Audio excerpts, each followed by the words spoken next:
할렐루야. 하나님의 은혜가 우리 가운데 함께 하기를 예수의 이름으로 축원합니다. 제가 초등학교 2학년인가 3학년 때였습니다. 동네에서 야구를 하다가 그만 다쳤어요. 이 팔이 좀 뭔가 어긋났는지 굉장히 아파서 제가 울고 있으니까 저희 옆집에 사시는 할머니께서 저를 택시 태워서 부모님이 계시는 곳으로 저를 이렇게 데려가셨어요. 그때 부모님이 시장에서 장사를 하셨습니다. 옷가게를 하셨는데 아들이 갑자기 울면서 팔 아프다고 하니까 부모님이 또 얼마나 놀랬겠어요. 그런데 그 맞은편에 가방집 하는 점원이 이 탈골되는 걸 이렇게 뼈를 잘 맞춘대요. 그러니까 자기가 맞추겠다고. 그래서 이제 진단이 팔이 아프다고 하니까 이게 탈골이에요. 그래가지고 뼈를 맞춘다고 하는데 제가 얼마나 자지러지게 울었는지 너무 아픈 거예요. 낫지는 않고. 그런데 이 직원이 이렇게 하다 보니까 이거 뭔가 좀 쎄하거든요. 야, 이거 탈골 같지가 않은 거예요. 그래서 병원으로 빨리 가라고. 한 2시간 동안 막 그렇게 막 씨름하면서 애 울고 동네 분들이, 시장 분들이 제 막 팔다리 잡고 이걸 맞췄거든요. 그런 다음에 병원 갔더니만 탈골이 아니라 뼈가 부러진 겁니다. 그래서 그 뼈를 다시 이제 연결하기 위해서 이제 수술을 했었는데, 그래서 지금도 저한테 못자국이 있어요. 있죠. 팔꿈치에. 주님은 손에, 저는 팔꿈치에. 각각 이제 목자국을 가지고 있는데, 그때요. 잘못된 진단을 놓으니까 잘못된 처방이 있고, 낫는 것도 아니고 힘들고 더 괴로울 수밖에 없는 거예요. 마가복음 5장에 보면 혈루증을 앓았던 한 여인이 등장을 합니다. 이 여인은 그 병을 치료하기 위해서 많은 의원들에게 자신의 몸을 맡겼는데 그 의원들이 못 고친 거예요. 말씀에 뭐라고 되어 있죠? 많은 의사에게 많은 괴로움을 받았고 가진 것도 다 허비하였을 때 아무 효험이 없고 도리어 더 중하여졌던 차에 그들의 의원이 고칠 수 있는 병이 아니었던 거예요. 이 병은 예수님을 만나야지만 치료대가 될 수 있었는데 자꾸 엉뚱한 곳에서 진단을 받고 치료를 받는다고 하니까 가진 거 다 허비하고 오히려 괴로움만 더했다라고 되어 있습니다. 우리가 세상에서 어떤 문제가 있었을 때 그 문제의 원인이 무엇인지 제대로 파악하지 못하면요, 엉뚱한 곳에서 시간만 낭비하고 해결은 안 되고 괴로움만 더할 수가 있는 거예요. 하나님이 때로는 세상에 어려움을 주실 때가 있습니다. 사람들이 아무리 머리를 맞대어도요, 이 답을 풀 수가 없어요. 그런 어려움을 허락하실 때 그때 의도가 있는 거예요. 그 어려움을 풀 수 있는 곳으로 찾아가 그의 말을 듣게 하기 위함입니다. 세상은요, 말씀으로 창조했어요. 그래서 세상의 어려움은요, 교회에다 주신 천국 열쇠가 교회만 있거든요. 말씀의 해석이 교회에 있거든요. 교회를 통해서 그 말씀으로 진단하고 그것을 판단하고 나아가야 돼요. 근데 엉뚱한 데 가가지고 머리를 숙이고 답을 구하니 무당집 찾아가고 산에 가서 빌기나 하고 안 돼요. 답이 있는 곳에 가야 되는 겁니다. 그래서 마태복음 17장 5절에 보면 이 땅에 예수님이 오셔가지고 역사하실 때 그때 하나님께서 이런 말씀을 하시죠. 말할 때 호련히 빛난 구름이 그들을 덮음에 구름 속에서 소리가 나서 이르되 하나님의 음성이 이제 들립니다. 내 사랑하는 아들이요 내 기뻐하는 자니 너희는 그의 말을 들으라. 이 땅에서 살아가는데 너희들이 살 수 있는 방법, 그는 내 사랑하는 자요 내 기뻐하는 자 예수의 말을 들어야지만 해결이 된다는 것입니다. 오늘 본문에는요, 나름대로 지위가 있고 경험이 있고 많은 것들을 감당해본 어떠한 과거의 역사가 있는 사람들인데 그들이 풀 수 없는 답 앞에서 고민하는 자가 2명 등장합니다. 누구냐? 한 명은 바로의 술 맡은 관원장이고 또 한 명은 바로의 떡 굽는 관원장입니다. 근데 그들이 어떠한 일을 했는지는 성경에 자세하게 기록되어 있지는 않지만 바로의 심기를 건드렸어요. 그래서 바로가 재판을 열기 전에 미결수로 일단 친위대장 보디발의 집안에 있는 왕의 죄수들이 갇히는 그 감옥에 먼저 보냅니다. 그들이 거기에서 이제 재판이 열리고 판결이 나올 것을 기다리고 있는 가운데 어느 날 꿈을 꿔요. 근데 이 꿈의 내용이 뭔가 심상치 않아요. 꿈을 꿨는데 두 사람이 동시에 꾼 꿈이 내용은 다르지만 비슷한 패턴으로 이루어지고 있어요. 그리고 이 꿈은 무엇인가 자신들이 바라고 소망하는 것이 꿈에서 이렇게 나타난 그런 것이 아니라 전혀 생소한 꿈이고 이건 뭔가 신의 계시라고 느껴질 만한 꿈이었습니다. 서로 얘기를 나누니까 비슷한 거예요. 패턴이 같아요. 근데 이 꿈을 분명히 뭔가 우리에게 알려주는 것 같은데 이거 풀 방법이 없다. 그리고 얼굴에 수심이 가득합니다. 원래 그런데요. 이들은요. 표정관리 전문가예요. 이들은 포커페이스예요. 어떤 일이 있어도 감정을 자기 얼굴에 드러내지 않는 사람들입니다. 마스크맨이에요. 절대 자기의 표정을 읽히지 않는 사람들이에요. 왜? 바로의 음식을 담당하는 사람이거든요. 그때 음식을 담당하는 건 바로의 최측근입니다. 만약에 바로를 암살하기에 가장 쉬운 방법이 음식에 장난질을 치는 거잖아요. 그래서 술 맡은 자, 떡 맡은 자는 최측근으로서 그 음식을 담당하는 것인데요. 그들의 표정이 뭔가 안 좋으면 당장에 의심받게 되는 거예요. 그래서 그들은 표정 관리가 그냥 일상화되는 겁니다. 그랬던 그들이 도저히 표정을 감출 수 없는 자신들의 인생에 뭔가 엄청난 일이 터질 것 같은데 해석이 못하니까 그 표정을 그냥 수심에 가득한 모습으로 사람들에게 보일 수밖에 없어요. 이때 요셉이 보게 됩니다. 요셉은요 지금 감옥에 가 있지만 그 간수장이 그에게 모든 것을 다 맡길 정도로 그를 인정하고 있어요. 비록 그의 제목은 주인만인 강간 미수범으로 잡혀온 거지만 사람들은 알아요. 이 아내의 말을 듣고 잠깐 정신을 잃어버렸던 보디발은 화를 내서 요셉을 가뒀지만 요셉이 성품을 아니까 이 다른 감옥에 간 것이 아니라 보디발의 집안에 있는 감옥에 간 거예요. 그러니까 거기 있는 모든 간수, 그 다음에 거기에서 일하는 사람들은 다 요셉을 알아요. 요셉이 가정 총무로서 역할을 감당하고 있었으니까. 근데 그가 감옥에 있었지만 하나님이 그와 함께함으로 형통했다라고 되어 있거든요. 그때 간수장이 그에게 모든 것을 다 맡겼어요. 그런데 그 요셉이 죄수들의 얼굴 하나하나를 살피면서 본인도 죄의 수지만 그 감옥을 맡고 있는 책임자로서 그 안에 있는 사람들을 다 이렇게 살피고 있었거든요. 그런데 그 두 관원장이 표정이 안 좋습니다. 그래서 물어봐요. 왜 그렇습니까? 왜 이렇게 표정이 안 좋습니까? 근데 이 두 관원장들은요. 요셉이 누군지를 몰라요. 요셉의 집안 사람들과 그 안에 있는 사람들은 다 요셉을 알지만 이 바로의 신하 둘은요. 갑자기 잡혀가지고 감옥에 온 거예요. 요셉이 어떤 사람인지 잘 알지도 못해요. 그가 하나님과 함께하는 자인지 하나님이 동행하는 자인지 하나님이 그를 통해서 일하게 만드는 그런 역사를 감당하는 자인지 아무도 몰라요.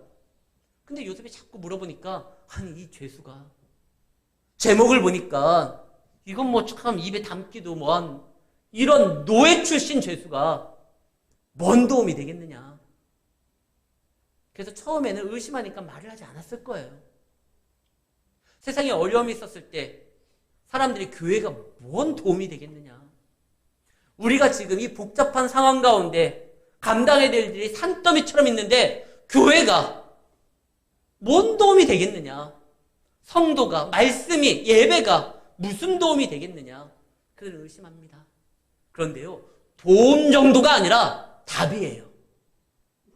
하나님의 말씀을 붙들고 거기에 헌신되고 그 말씀이 인도한 대로 끝까지 내려가면서 훈련받고 그 말씀을 묵상하고 그 말씀을 삶에 적용하기 위해서 몸부림치는 자가 답이에요. 거기에다 물어보는 게 맞아요. 뭔 도움이 되겠느냐. 근데 자꾸 요셉이 말해보라고. 그에 비해서 놀라운 얘기가 나옵니다. 내가 꿈 하나는 기가 막히게 막힙니다. 그러니까 저에게 말해보세요. 이게 아니라 8절. 해석은 하나님께 있지 아니합니까? 청하건대 내게 말하소서. 처음 듣는 말이에요.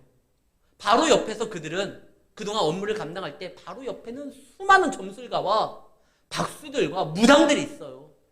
그들이 신의 뜻을 알려준다라고 막 푸닥거리하고 그랬는데 꿈의 해석은 하나님께 있습니다. 하나님이라는 말을 처음 들어봐요. 근데 얘의 말에 너무나 확신이 차고 물어봤겠죠. 얘가 도대체 어떤 애냐? 내가 알기로는 노예 출신에 제목도 지저분한 것으로 들어왔는데 간수장이 쟤는요, 하나님이 함께하는 자입니다. 그 하나님이 뭔데? 그런 가운데 요셉이 말을 하죠. 꿈의 해석은 하나님께 있으니 내게 말하십시오.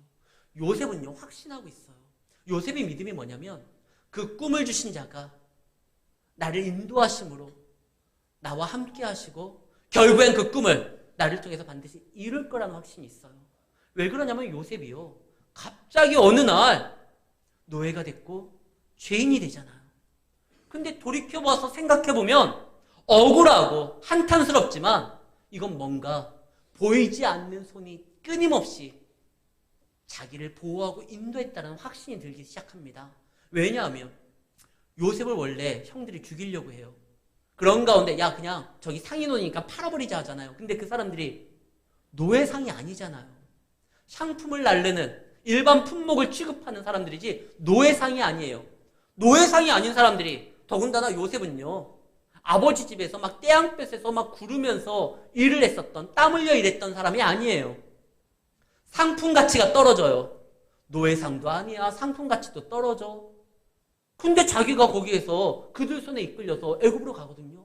만약에 그들이 우리는 노예상이 아니니까 사람은 취급하지 않습니다 해서 거절하면 죽어요. 요셉의 형들이 죽이려고 먼저 작정을 한 다음에 팔아버리자고 했는데 이게 안 팔리면 자기들이 끌어안고 있기에는 리스크가 크니까 야 빨리 처단하자 이랬을 텐데, 노예상이 아닌데 자기를 사가, 상품성도 없는데 자기를 또 사가, 그리고 자기가 어디에 옵니까? 보디발의 집에 와요. 그리고 거기에서 나는 팔린 노예인데 하나님이 나와 함께함으로 주인에게 은혜를 입어 자기가 가정 총무 역할을 감당하거든요. 이거 분명히 하나님의 뭔가 작동하는 일이 있다. 그래서 그는 더욱더 말씀에 집중하고 이제는 말씀의 전문가가 되려고 해요. 꿈에 대해서, 하나님의 계시에 대해서 나름 묵상하면서 그것을 해석하려고 노력을 합니다. 그런 가운데 그가 가정 총무가 됐는데 감옥에 가요. 근데 감옥에 간 것도 다른 게 아니라 다 하나님 때문이에요. 그가 노예로 팔렸던 것도 하나님이 주신 꿈을 이야기하다가 팔린 거고, 그가 감옥에 간 것도 주인마님이 함께 하자고 했는데 내가 하나님 앞에 범죄할 수 없다, 자신의 믿음을 지키기 위해서 버티다가 감옥에 간 거예요. 그러니까 자기의 어떤 실수와 자기의 어떤 잘못과 자기의 어떤 범죄가 아니라 하나님의 말씀대로 살아가려고 하다가 보여주신 꿈을 이야기하고 자신을 지키고 하나님 앞에 범죄하지 않으려고 하다가 들어간 거거든요. 억울하죠. 근데 뭔가 촉이 좀 와요. 그가 봤었던 꿈이 뭐죠? 해달별들이 그에게 절을 합니다. 온 우주에서 굉장히 중요한 일이 자기를 통해서 나타난다라는 거예요. 근데 뭐에 대한 일? 식량에 관련된 일. 첫 번째 꿈은 곡식단들이 자기에게 절을 하잖아요. 그래, 식량에 관련된 굉장히 중요한 일이 나를 통해서 이루어질 텐데 그러기 위해서 내가 실력을 쌓아야 될 텐데 하나님께서, 아버지 집에서는 그 아버지의 품 안에서 그냥 오냐오냐 하면서 자랐을 텐데 그가 노예가 되면서 일에 땀의 노동을 알게 되고 거기에서 가정 총무가 되면서 경제 전문가가 됩니다. 하나님이 그와 함께하는 걸 보았다라고 되어 있잖아요. 그때 당시에 보디발은요, 신위 대장뿐만 아니라 장사를 했어요. 그때 당시에 고위 관리들은 자기 사업장들이 있어요. 요셉에게 맡기면 뭔가 다 잘 되거든요. 요셉이 거기에서 재정적인 업무와 뭐 이런 행정적인 것들을 준비하게 됩니다. 거기에서 멈추지 않아요. 그가 억울하게 감옥에 갔죠. 거기에서 하는 일이 뭐예요? 간수들을 돌보고 그들을 살피고 인사관리하는 걸 또 배웁니다. 우리가 보기에 요셉이 보디발에 있다가 감옥에 간 건 그의 끝없는 추락이라고 생각하지만 아니요. 하나님께 그를 세우기 위해서 지금 훈련시키는데 이제 강의실이 바뀐 거예요. 이제 재무에 대한 강의가 끝났으니까 너 이제 인사에 대한 것도 배워야 된다. 내가 너를 크게 쓸 것이다. 요셉이 다는 모르겠어요. 그러나 분명한 건 내가 지금 이곳에서 이 자리에서 있는 건 내가 하나님 앞에 범죄함이 아니라 하나님 뜻을 세우기 위함이다. 그 증거로 하나님이 그와 함께 하잖아요. 자신의 주장이 아니라 주변 사람들이 얘기해요. 너를 보니까 하나님이 함께 하다. 너를 보니까 하나님이 너를 형통하게 한다. 이사야서 53장에 보면은요, 52장에 보면 52장 13절입니다. 보라, 내 정이 형통하리니, 여기서 형통이라는 말은 지혜롭게 행동한다라는 것입니다. 지혜는 여호와를 경외하는 것이죠. 그가 하나님과 함께함으로, 그를 경외함으로 하나님 안에서 지혜롭게 행동할 수 있는 자가 된 거예요. 노예 때, 죄인일 때. 그래서 모든 일들을 하나님의 편에서 이것을 해석할 줄 알고 감당할 수 있는 실력이 쌓아집니다. 사랑하는 성도 여러분, 우리는요, 세상의 빛입니다. 믿음뿐만 아니라 세상의 빛의 역할을 감당하기 위해서는 실력도 있어야 돼요. 믿음만 좋은 사람이 아니에요. 만약에 요셉이 훈련되지 아니하고 꿈만 보고 그것을 이야기할 수 있는 꿈에 관련된 만당 꿈이 되면 그가 그 총리가 되었었을 때요, 그냥 믿음 좋은 사람이지 실력 없는 사람이 되면 나라가 엉망이 돼요. 하나님께서는 계획이 있었어요. 이스라엘 백성들이 그들이 신앙을 떠났을 때 그들을 다시 한번 헐고 세우려고 하는 계획이 있습니다. 그래서 바벨론을 통해서 이스라엘이 망하게 되죠. 그리고 70년간 포로 생활을 합니다. 근데 이 70년간 포로 생활 때 믿음이 무엇인지를 보여줘야 되는 실력자를 세워야 됩니다. 그가 누구냐? 다니엘이에요. 그래서 다니엘이 바벨론의 포로로 끌려왔지만 거기에서 뜻을 정했고 그 다음에 왕정 교육을 받습니다. 망하는 나라 이스라엘에 있다가는 그가 실력을 쌓을 수가 없어요. 근데 그곳에 와서 신앙을 지키며 뜻을 세웠고 믿음을 더욱더 굳건히 하며 왕정 교육을 통해서 모든 재반 업무를 다 파악할 수 있을 때 성경에 뭐라고 되어 있냐면 그 당시에 그 누구보다도 뛰어난 실력을 갖추었다라고 되어 있어요. 그러니까 이 나라가 제국이 바뀌는 가운데서도 다니엘은 계속 총리 역할을 감당하면서 믿음이 무엇인지를 보이며 그 포로 기간에 이스라엘 백성들이 신앙을 잃지 아니하도록 그들을 믿음으로 이끌어줬던 거 아닙니까? 하나님은요, 우리에게 믿음을 주시지만 실력도 원하셔요. 그래서 훈련을 시킵니다. 만약에 요셉의 인생이 그냥 사랑받는 아들로서, 야곱의 아들로서 시간 보내다가 세상 떠나는 것이 그의 인생이 전부라고 하면 훈련받을 필요가 없어요. 근데 그는 많은 사람들을 세워야 됩니다. 그래서 하나님의 특별 프로그램에 의해서 지금 애굽에 가가지고 그 재반 업무와 인사 관리를 다 배우게 되는 거예요. 그런 가운데 요셉이 말을 하죠. 그들의 수심이 가득한 얼굴들을 보고 나에게 말하십시오. 내가 풀어보겠습니다. 내 능력이 그런 것이 아니라 꿈을 주신 하나님이 나를 통해서 말씀하실 거니까 얘기해 보세요. 그들도 나름 알아보고 요셉이 어떤 사람인지 이제 알게 되어서 말을 합니다. 내 꿈이 이렇다. 포도나무가 3가지가 나와서 포도송이를 열었는데 내가 그걸 따가지고 포도주를 만들어 바로에게 바쳐고 바로가 그걸 마셨다. 그 셋은 3일을 뜻합니다. 3일 후에 당신은 복권됩니다. 명확하게 말해요. 보통 꿈 얘기는 이렇게까지 명확하지 않잖아요. 3이요? 그것이 3주가 될 수도 있고 하는 거에 따라 3년이 될 수 있고 길게 보면 30년이 될 수도 있지만 언젠가 풀려나갈 겁니다. 뭐 이게 아니라 3일 딱 못 박아요. 명확하고 두리뭉실하지 않아요. 명쾌하게 그가 얼마만큼 이 꿈에 대해서 그동안 묵상하고 연구를 했는지 그리고 하나님과의 교통이 얼마나 가까웠는지 그냥 바로 얘기가 나오는 거예요. 근데 그 옆에서 그 꿈 이야기를 듣던 떡 굽는 관원장이 야 이거 내가 봐도 그럴듯한데 내 꿈은 좀 달라. 패턴은 좀 같은데 나는 떡광주리를 3개를 딱 머리에 이고 있는데 새가 날라와서 막 먹더라. 이건 무슨 뜻이지? 당신은 3일 후에 죽습니다. 그리고 그대로 이루어져요. 그거는 내가 해석하기 좀 어려운데요. 요건 좀 다른 건데요. 좀 그렇게 말할 수도 있잖아요. 근데 교회는요, 세상 사람들이 듣고 싶은 이야기를 포장해서 가공해서 전하는 자가 아니라 그들이 들어야 되는 말을 분명하게 선포하는 겁니다. 그러면 너무 잔인하지 않냐? 아니요. 3일 동안 그가 준비할 수 있어요. 자신의 인생을 정리할 수 있어요. 그 다음에 또 어떤 변화가 일어날지 몰라요. 요나가 느네의 성에서 뭐라고 말을 합니까? 회개하라. 이 죄악이 하나님 앞에 있지만 너희가 회개하면 용서함을 받을까 혹 생각하노라. 뭐 이러지 않았어요. 그냥 뭐라고 하죠? 심판당한다.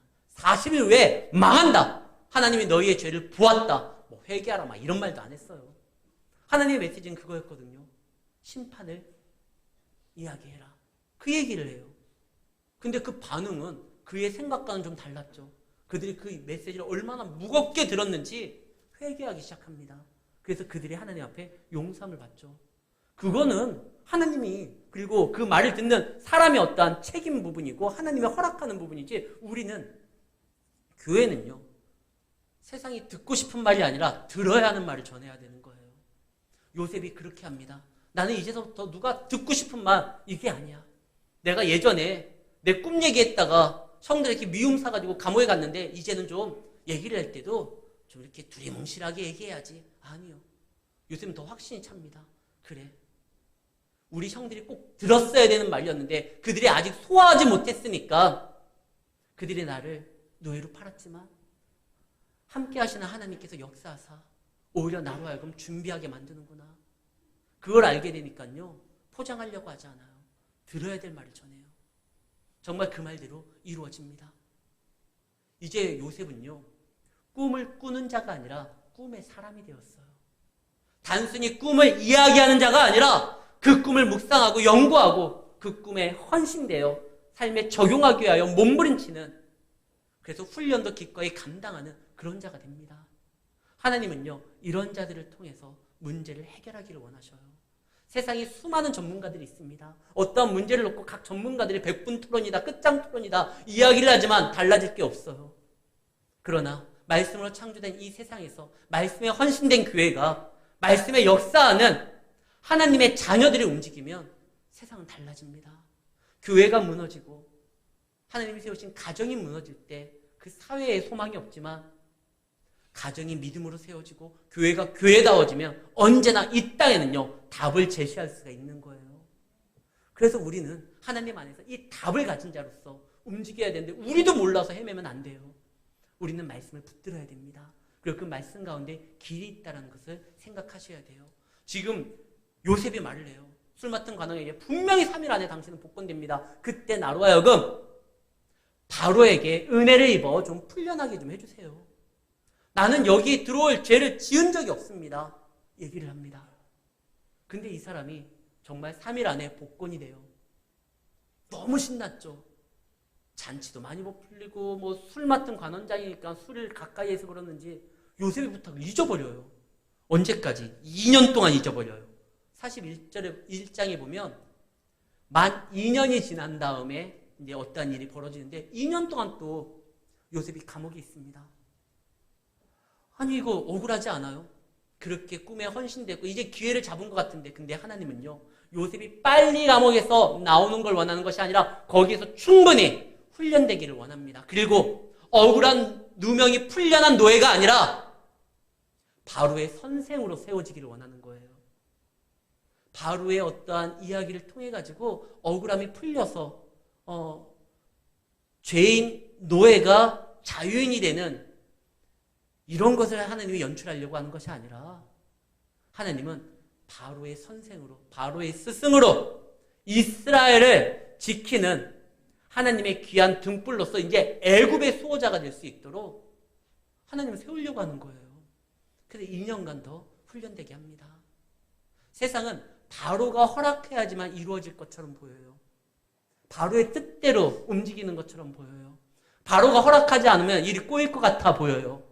그러나 세상에 여러분들 속지 마십시오. 모든 것은 하나님의 뜻대로예요.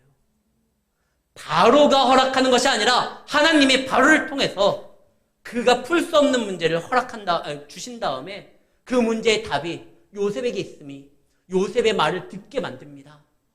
그리고 그를 통해서 이제 자기의 나라를 다스려야 되는데 그 방법이 무엇인지를 깨닫게 만들죠. 사랑하는 성도 여러분, 결코 세상에 주눅들거나 세상에 위축될 필요가 없습니다. 세상의 주인은 하나님입니다. 우리는 그분만 믿으면 되는 거예요. 제가 최근에 이상하게 많은 목사님들을 만나야 되는 그런 자리들이 있었어요. 막 교회들이 또 크고 그래요. 근데 저 전혀 위축되지 않아요. 왜? 어차피 주인은 똑같아요.